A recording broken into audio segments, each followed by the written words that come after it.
Здравейте, това е Пилотви в канала ми и в него ще ви запознаем по-подробно с нещата, които ще правя в този канал. Ако случайно не сте прочели описанието, игрите, които може да очаквате са предимно по-известни заглавия, но бяха сними на по-малки игри, така наречените Indie Games. Игрите, някои игри, които снимам са Minecraft, Assassin's Creed, Ark Survival Evolved, Team Fortress 2, CSGO, Andromeda 5. Ето това е една по-малка игра. Това е онлайн игра, която аз доста харесвам, но за жалост не е толкова известна. Също така ще снимам на Total War, Rim 2, Total War Attila, Total War Warhammer, когато излезне.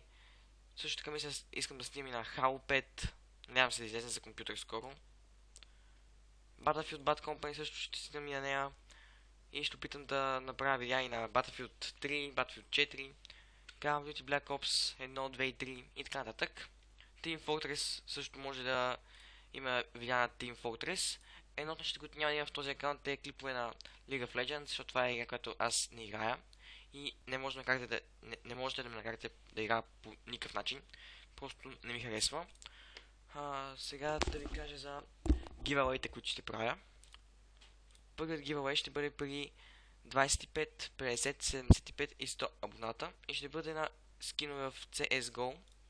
Както виждате, скиновете са автомат Калашников 47 Elite Build, автомат Minimal Air, автомат Калашников 47 Predator Minimal Air, автомат Калашников 47 Blue Illuminate Minimal Air и автомат Калашников 47 Cartel Minimal Air.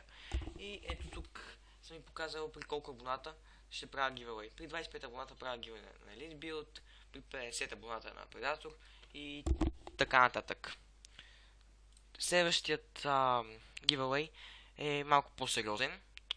Той е на P2000 Corticera и AEP Corticera и ще бъде направен когато каналът събере 300 абоната.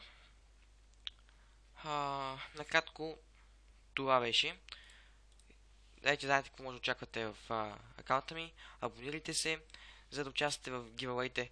По-късно ще направя две отделни видеа, в които ще трябва да оставите коментар и след това коментарът ще бъде избран номер и коментарът, който е под този номер, ще спечели награда. Номерът ще бъде избран на случайен принцип през сайта random.org, за да няма измамени. Това беше за днес от мен.